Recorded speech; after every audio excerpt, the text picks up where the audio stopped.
O presidente Lula disse que a ofensiva dos Estados Unidos na Venezuela e a prisão do ditador Nicolás Maduro representam mais um capítulo lamentável na erosão do direito internacional.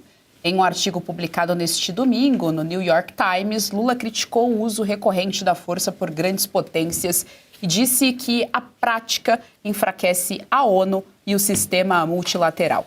Segundo o presidente, ações unilaterais ameaçam a paz e a estabilidade globais, afetam o comércio e investimentos, ampliam crises migratórias e fragilizam estados.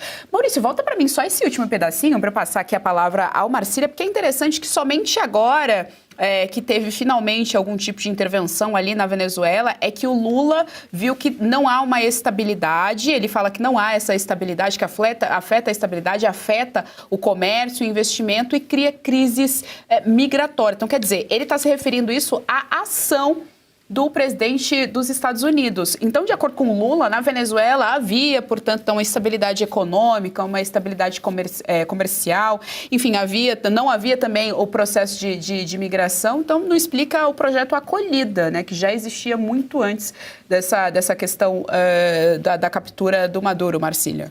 Olha, extremamente lamentável é o New York Times abrir o seu espaço, né, para articulistas, para uma pessoa que não sabe escrever. Né? Eu acho que isso já é bastante lamentável. Acho que você devia, né, para escrever num jornal como o New York Times, devia saber escrever. Né? E não é saber escrever bem, saber escrever mesmo, juntar o verbo com predicado, né, sujeito com predicado, verbo, substantivo, concordância nominal, verbal, o básico lá. Não estou aqui exigindo demais, nada rebuscado. Né? Nada sofisticado, é o basicão mesmo, ele não sabe escrever e nem ler, como a gente vê e como ele assume. Esse é o primeiro ponto. Segundo ponto, que a pessoa que escreveu para ele, né, que não sei quem foi, se foi o Celso Amorim, ou o Joesley. Ou o Joesley, que é o ministro das Relações Exteriores fantasma, não sei quem escreveu, né? Mas o que está por trás disso são duas possíveis coisas. Ou eles olham para a Venezuela e dizem assim, não, aquilo era uma maravilha. Se é isso, o cara é louco. Né? Não tem como. Nós recebemos aqui na Oeste, na semana passada, no Arena, o Segré Gabriel Orozco. Gabriel Orozco, que um negócio assim, isso você assiste, é uma pessoa que estava lá dentro. Sim. Pessoa que estava lá dentro, contando. Não precisa nem estar lá dentro, a gente vê fotos. O cara comendo lixo.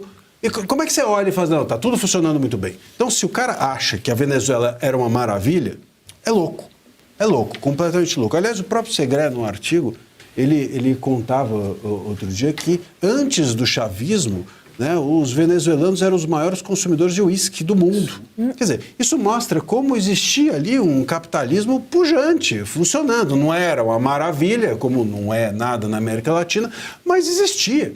Né? E hoje, e tudo foi entregue ao chavismo, depois ao Maduro, etc. Bom, o que a gente precisa olhar para essa situação é se o cara acha isso é louco. Se o cara acha que os Estados Unidos era uma porcaria, a Venezuela, mas os Estados Unidos não poderiam intervir, então eu queria que ele explicasse, o Lula, se é essa a ideia dele, qual é a solução. Então você está vendo ali um país sendo comandado por um ditador, o ditador açoitando a população, e você faz o quê?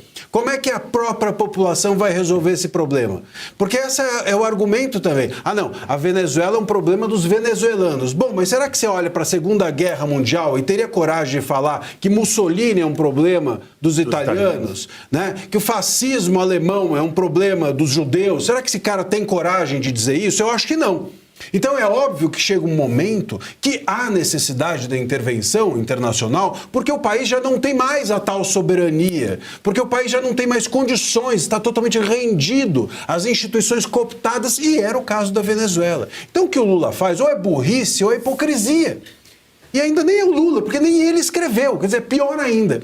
Quem escreveu para o Lula ou é burro ou é hipócrita. Caivano, eu quero te ouvir, então, a respeito dessa questão aí do Lula classificando como lamentável. O Marcília trouxe aqui o caso do Gabriel Orozco. Eu estive na bancada, depois recomendo aqui a audiência, Arena Oeste. A Arena Oeste vai ao ar todas as quintas-feiras, às 8h30 da noite. Vale bastante a pena, então, depois aí coloquem para assistir o Gabriel Orozco. Vale bastante a pena porque, bom, enfim, ele esteve lá, ele saiu da Venezuela andando pela mata.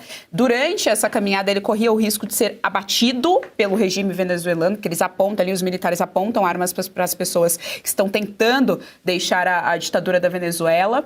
E ele falou também da questão da alimentação, da saúde também, que eles não têm acesso a absolutamente nada. E aí eu até chamei a atenção, porque na semana retrasada o Padilha anunciou que nós mandamos para lá insumos e tal, uma ajuda para lá, para a Venezuela, que nós íamos mandar, ia ter também uma questão ali militar, enfim. Ou seja, o Brasil estava tentando ajudar a Venezuela, o que é também contraditório, porque se o país precisa de uma ajuda humanitária, significa que alguma coisa de errado está acontecendo ali. E só para fechar, e quero te ouvir, Caivano, a gente precisa lembrar das eleições de 2022 que nós éramos proibidos de falar que o presidente Lula era amigo de ditadores. Exatamente.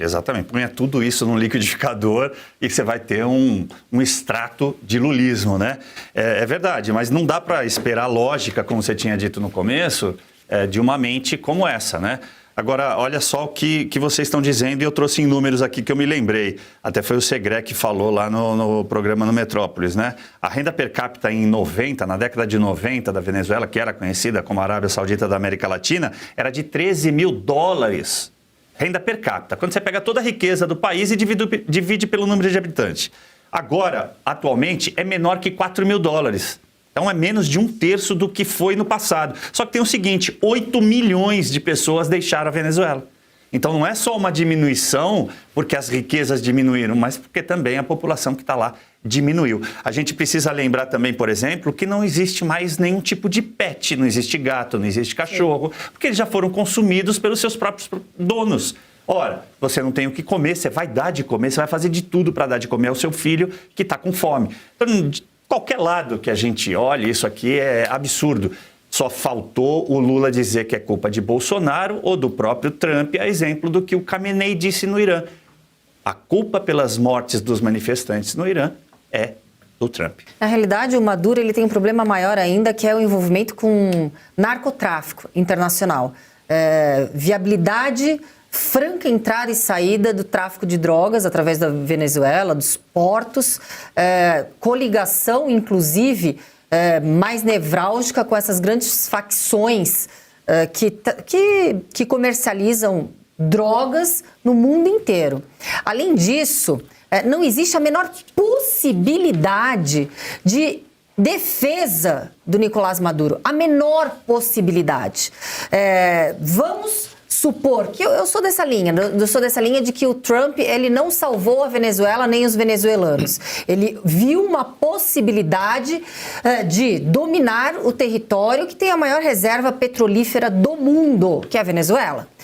Mas quem fez isso, quem abriu essa porta para que o Trump pudesse fazer isso foi o próprio Maduro, que deixou a população aquém da miserabilidade, entre ratos e baratas, com uma pobreza extrema, mais do que extrema, perseguições políticas, destruição de qualquer garantia de direitos humanos. Fazendo desta forma, o Maduro possibilitou com que um outro Estado invadisse e o capturasse. Agora, a gente vai falar em regras internacionais de soberania do Estado. Se o Estado está sequestrado por um narcotraficante,